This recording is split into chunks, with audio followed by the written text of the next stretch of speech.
Welcome to Real Estate in Real Time. I'm your host, Woody Zimmerman, here with Mark Skabowski of RE/MAX Lakes. Welcome to the show. Here we are. Good morning. Yes, here we are. And, last week we were talking about buyers getting ready to buy. Yeah, we were. And we had a pretty good discussion about that. Yeah. And I just kind of want to continue that because there's some other things that we want to make sure folks are aware of when they're going to buy. Obviously, step number one, pre-approval. Yeah, that's always get the that big pre-approval. one. That's the big one. The other, just kind of reach out to an agent. They can help you find a lender if you're unsure of who to use or the terminology, because there's always different language. Lenders speak a different language than what we do. Yeah. So get that pre-approval. Reach out to an agent. So once you've got the pre-approval, hey, great, you can start looking, but there's still some other planning you want to do. There's going to be some costs involved and associated with buying a house beyond just the cost of the mortgage, and everybody thinks about that. Okay, this is how much I can afford to pay. Right. Well, that may be your mortgage, which two terms, principal and interest, which again, not talking down or trying to be condescending, but some people just don't get it, that you're paying interest. You're paying for the use of that money over time. The longer you pay, if it's a 30-year loan, the more interest you're going to pay over time. Yep. Interest rates are typically lower for a 15-year loan or a 20-year loan than a 30-year loan. Right. Today, a 30-year loan right around 3%. Amazing. Which is amazing. Amazing. Yeah, that is. I closed a 15-year loan that was 2.5%. Wow. 2.5% for 15 years. Now, again, it does dramatically change the payment. It Why? does. Because you're paying a lot more principal over that period of time. Or ultimately, you pay the same amount of principal, but you're not paying as much interest long term. Right. So your payment's going to be significantly higher with a 15-year mortgage than a 30-year mortgage. And, I get asked that question, by people who can do either or. Well, should I do a 15 or 30? And I said, well, it depends. That's my favorite answer.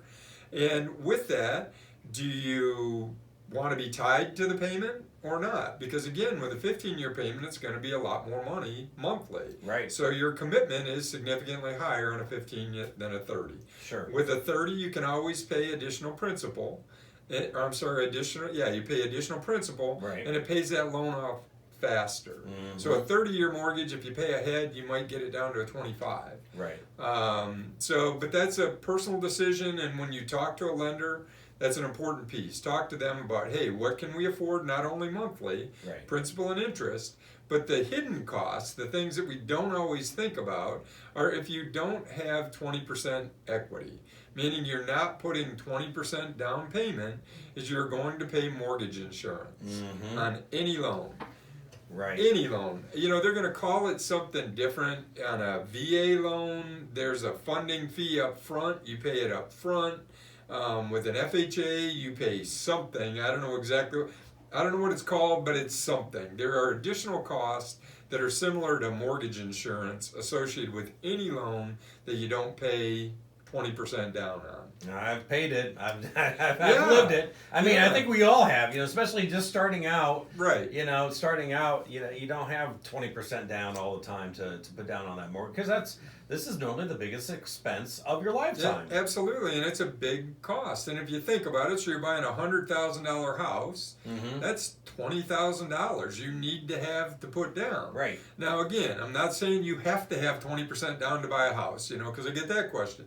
Can you buy a house without having 20% down? Absolutely. Right. There are programs out there, and therefore the importance of talking to a lender so you know which program is right for you. Yeah, because everybody's different. Everybody is different. Everybody's credit score is different. Everybody's financial position is different. Your income is different. All of that stuff. So your lender can be your best friend.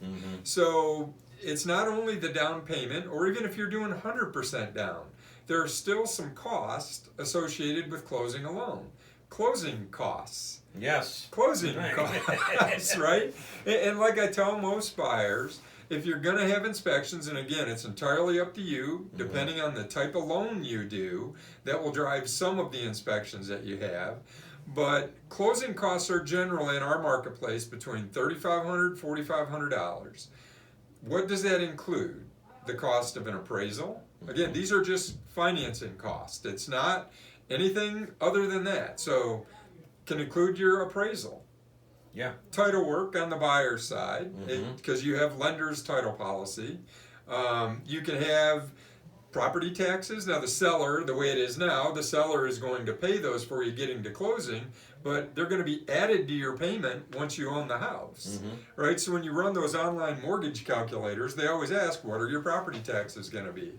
Well, it's good to know because that adds to what your total monthly payment is going to be. Yeah. So upfront costs, so you've got all those closing costs, you've got the lender funding fee, you've got credit report fees, you've got all these additional fees that are plugged in there. So not only do you need to consider for your down payment, you need to think about your closing costs. What are those going to be?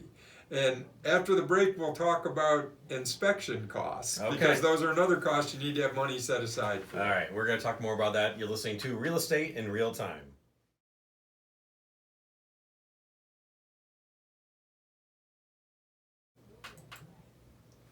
Welcome back. You're listening to Real Estate in Real Time. I'm your host, Woody Zimmerman, here with Mark Skowalski of RE/MAX Lakes, and we're talking about those extra costs that we don't necessarily think about when buying a house. Right, when you're buying a house. So, you know, when you get an offer accepted, you're going to have to put down earnest money. And the conventional wisdom is 1% of the purchase price. Okay. So, you know, $100,000 house, you're going to put 1% of that down. A $200,000 house, you're going to put 1% of that down. The bottom line is, in our market, a lot of times we see $500 earnest funds, $1,000 earnest money. But when you, from a seller's perspective, if I got a $500,000 house, am I going to take it off the market for a $500 earnest fund check? No. Because if that is all you have is $500, you probably ought not be buying a $500,000 house. Right. I mean, it sounds heartless and cruel, but it's the reality of it. So 1% is the conventional wisdom for how much you should put down for earnest funds. But then you get that money back at closing. It'll be a credit It'll to be you a at credit, closing. yeah, right. But, you know, it's money you're going to have to, it's going to come out of your checking account or your savings account right now. And that Right? just means that you're serious about Correct. purchasing this home. Correct. That's what you're telling the sellers. You're earnestly interested in purchasing the house. So the next thing that's going to come up is you're going to pay for the appraisal. You're going to have to write a check at the lender to pay for the appraisal. $450, $500, something like that. Again, it's bundled into those closing costs, but you're paying it up front.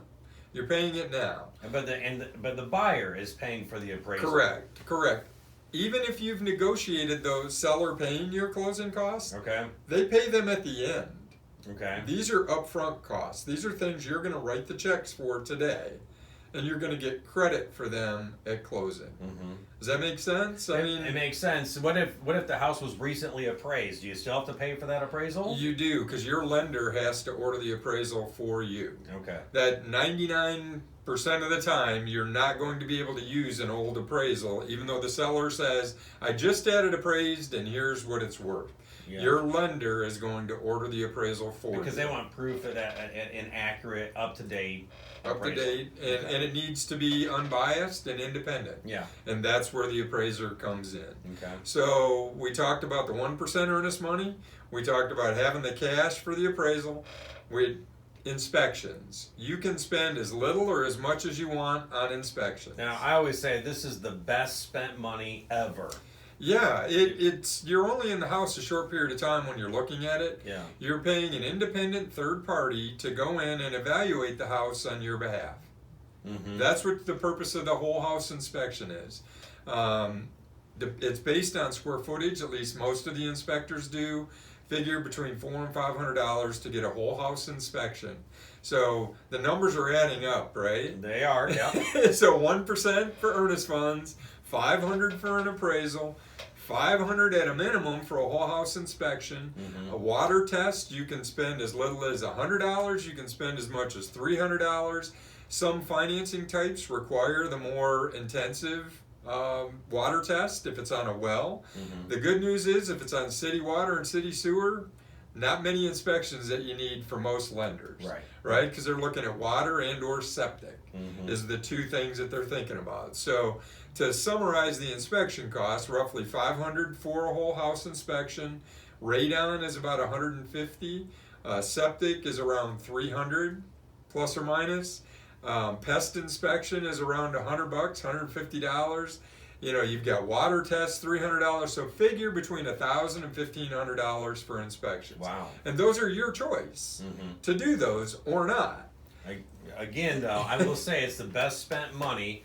When I bought my first house, I didn't want them to find anything because I was all nervous about it. Like, I don't want the deal to, but when I bought my second house, it's like, find it. If there's something wrong with it, find it now. I'd like to know about it now. And again, that's the purpose of the inspections. It is not for the seller to make the house brand new because they are not going to do that. You're looking for big ticket items is the purpose of the inspections. They're not going to repaint the house because there's some scratches in the wall. That is not a valid inspection response.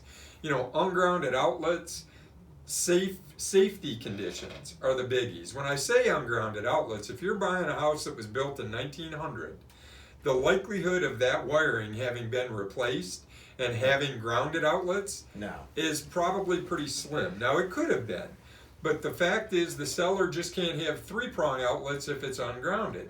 If the fix is converting it back to a 2-prong outlet. If you're buying a 1900 era house, that's what you're going to get. Right. It's unlikely it's going to have been completely rewired. Right. Well, that's what I have. And I talked to an electrician. Should I rewire this house? He's like, no. Right. No, leave it as is. Right. They recommended I leave it as it'd be $10,000-$15,000 to rewire. To rewire the whole house. Yeah, they said leave it as is. Right. And again, the purpose of the inspections are to give you a good overall condition to identify any safety issues, things that impact the value or habitability. Right? So radon gas is very common in our area, so I generally recommend people have a radon inspection. All right, so I don't want this show to scare away like first-time home buyers. Correct. Because we're talking about a lot of money here. It is. But in the end, it's better to buy than it is to rent your entire life. Absolutely, and I appreciate you mentioning that because I'm known to give the realistic view and not throw the other side of that in. But the fact is, owning a home is one way through the years proven that you can increase your net worth and your wealth. You're gaining equity in that home over time. So buying a home is a good investment. But you just want them to be prepared. Absolutely. When, entering into the market. Yeah, be prepared. Don't be shocked that, hey, I'm going to have to spend some money before we close on this house. Yeah. That's the whole purpose of the show today is to say you're going to spend some cash in order to buy this house. And this is accounting Mark talking. That's accounting Mark talking, which is yes. Very analytical. So. They're completely analytical. Yeah. So, all right. Hey, Mark, your contact information? Sure. Our website is lakes-realtors.com. Phone number is 574-834-1233.